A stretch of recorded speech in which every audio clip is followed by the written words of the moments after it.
Hi, everybody.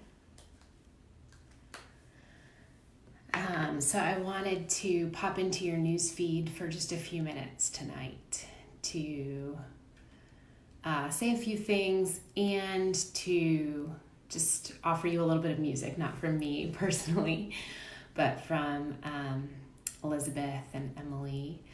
And of course, my technology platform just changed at the last minute, so we will put the link to the song that I wanted to share with you in the comments for this post. After it's done, we'll go ahead and post it so you can listen to the song.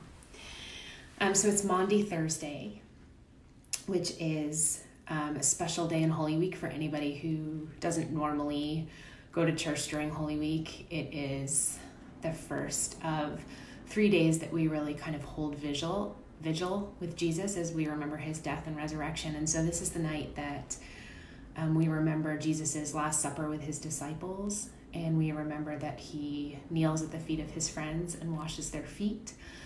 And then we celebrate Eucharist together the way he did. And we remember his commandment that he gave his disciples that night to love one another.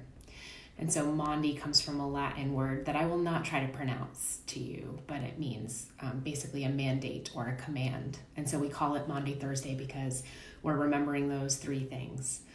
His last meal with his friends, his washing their feet, and his saying, love one another as I have loved you. You may have seen I posted earlier today that I wrote a blog post for Grow Christians, which is a blog that's part of Forward Movement, and it's specifically for families to talk about, how to grow young Christians in their lives. And my friend Allison, who's the editor of that site, asks me to write for her every now and again, and I'm always so honored to do it. And so she asked me to write about Maundy Thursday a couple of months ago, or maybe a month ago, before we knew that we were all going to be in lockdown. And I jumped at the chance because through camp and happening, I have been part of washing people's feet for years and years. And it is always something that has been so special to me. And I've loved doing it in the parish. And I know everybody is like, oh my gosh, that's crazy. I don't want to have my feet washed. And I feel that way every year before I sit down in front of someone to wash their feet or to have my feet washed. I feel like I don't want to do this. And then every time I do it, the intimacy and the tenderness of that act just knocks me over. There is something about just doing something that is so outside of our comfort zones. And I have just watched people care for one another with such gentleness in that action. And I love it so much. And so I was happy to write about it, for her for today. And then all of a sudden it became clear to me that no one would be going to church. And I didn't know what Maundy Thursday would look like for any of us at this point. And so what I ended up doing, if you saw the article, is I ended up doing a kind of trial run of a Maundy Thursday service that you could do at home that somebody shared online. And last week, my kids don't have a sense of time, so I just kind of explained the day to them, and we pretended it was Maundy Thursday last Thursday, and we set the table and we made grilled cheese and soup, and we washed one another's feet, which I only did because I said I would write that article, and I felt like I should at least try it genuinely before I shared about it. And truly miracle of all miracles, it ended up being a really sweet experience for my family, and my kids were really excited to wash feet, and watching my Emily pat my mom's feet in the bowl when we were done was as precious and intimate and tender as I have experienced at all of my Maundy Thursday services in the past. But here's the thing, I was writing that article for a blog that is for families. And so I knew that it was relevant for the audience that I was writing it for. And I knew I would want to share it with you because obviously ECC has lots of families affiliated with it. But the whole time I was setting up that day and getting ready and thinking about sharing that experience and thinking about what, if anything, we would do together on Maundy Thursday, I just kept thinking about all of the people that I love and care about right now, and all of the people that I don't even know who are alone. who live by themselves and who, even if they decided to take part in some kind of foot washing like that, would not have anyone in their space to kneel at their feet and wash them. Now listen, there's a chance you're all like, listen, there's other times that I would have liked to live with someone, but I'm real glad there's no one here to wash my feet right now, and that's fine. I understand that feeling. But it has just really stayed with me because each of us are having our own unique experience in this. And for all of us, I think it's difficult for different reasons. For many of us, there are blessings and learnings in it. But I spend a lot of time thinking about the people who are having an experience that's different from mine. And I have spent a lot of time thinking about the people that I care about who are alone. I've spent a lot of time thinking about people who are in hospitals for whatever reason, because they have COVID-19 or because any other medical thing is happening, and thinking about the fact that they're there without their friends or without their family because we can't have visitors right now in hospitals.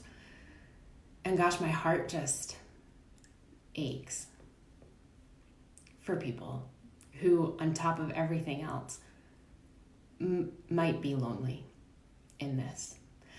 And so I decided not to do any kind of official Maundy Thursday service, but to just kind of show up on Facebook today. And I hope that if you read that article and it was meaningful for you, that I'm thrilled if that's the case. And I wanted to say to my people who I love, to people who I don't know, who are out there, who are alone, that I see you. And I am thinking about you. And I hope that this week will bring holy to you in many different ways. I feel that way for all of you, that there's this opportunity for holiness in here. I had a rough day today. I mean, listen, Holy Week is always hard. I always say that it's hard because we have a lot of church, and so it's a big work week for priests, but I think the truth of it is that it's hard because what we're talking about is hard. And being so face-to-face with Jesus's death, and with that keeping vigil, and with grief, the emotional content is hard. And so in addition to the fact that as a clergy person, you're usually planning extra services and trying to figure out, all the things that there are to do during Holy Week, there's this like emotional labor to it that's really hard. And boy, this week's no different. We're kind of in the middle of quite a few weeks of hard emotional work here. And today was just one of those days where I woke up and I could kind of feel that I was fragile, And several things happened today where people showed up for me. I had a friend who sent a package in the mail that was just a book for me to read and books for my children.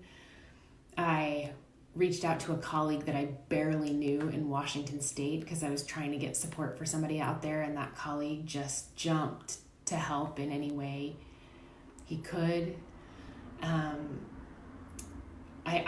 I got an email from somebody just giving some good news about support for the camp. Like, there were good things that happened today, and each time it happened, I just felt myself like dissolving into this puddle of tears. Because it is one of those raw days, But I was thinking about this Maundy Thursday time, and I was thinking about Jesus saying, love one another as I have loved you. And oh boy, there is a powerful message in that for us right now, because we have to let the people around us love us right now. And that is hard to do, especially when we're in a mode where we just feel like we have to power through and get things done and do whatever has to stay strong. I'm just preaching to myself at this point, but to just keep doing the next thing, and it'll be okay, and we'll be fine, and we'll be fine. And sometimes in our attempt to be fine, we don't give other people the opportunity to take care of us. It's like, I don't know, maybe we don't want to be weak or vulnerable, or we don't want to bother someone. We don't want to put someone out because everybody is trying so hard to get through right now. But boy, if there is ever any night to remember Jesus saying, love one another as I have loved you, I think giving other people the opportunity to love us is such a tremendous gift right now, because all of us feel hopeless and powerless. And the best I've felt since this thing started is when I've been able to do something that I think has been meaningful to someone else. And so on this particular Maundy Thursday, it might not be about letting someone wash your feet. That might not be the way that you need to let someone love you. But maybe if you're feeling lonely, you need to pick up the phone and call a friend and say, I just need to talk for a little while. Or if someone volunteers to go grocery shopping for you, you let them. Or if someone's willing to drop by a couple rolls of toilet paper at your house, that you let them. And gosh, sometimes just the hardest part of being human is letting other people love us. But boy, that is what Jesus is saying here so loud and clear on this night, is that the love that we share for one another is the thing that matters most. So these next few days are a vigil. These next couple of months might be a vigil. I mean, we are all just holding vigil right now. We know that people are sick and we know that people are dying, and I believe that God is with us in that and that God will transform this, but I don't yet know how. I know what Sunday morning will look like in our liturgical life, but I don't know how this particular vigil will end in grace and transformation, but I believe that it will. But I just, in this vigil, while we're in these next few days, I will obviously be holding space for Jesus in his death, but I will be holding space for all of you, for all of us, for the people who are lonely, for the people who are exhausted, for the people who are still working out in the world and taking a risk every time they go out, for people who are desperate to get out, for all of us. So I hope you will allow other people to love you as I know God longs to love you right now, and let those people be God's hands and God's love in your life. Please, I beg you. The song that I have for the girls to play for you tonight is the Servant Song. And it's just deep in my brain. So it must have been played back all those years ago at Happening when we would wash one another's feet. And so we will link that video in the comments and we'll put it on our page. And I hope you'll take a few seconds to watch it and just listen to that music. And let yourself be loved, my friends. Take care of yourself. And I will see you tomorrow night.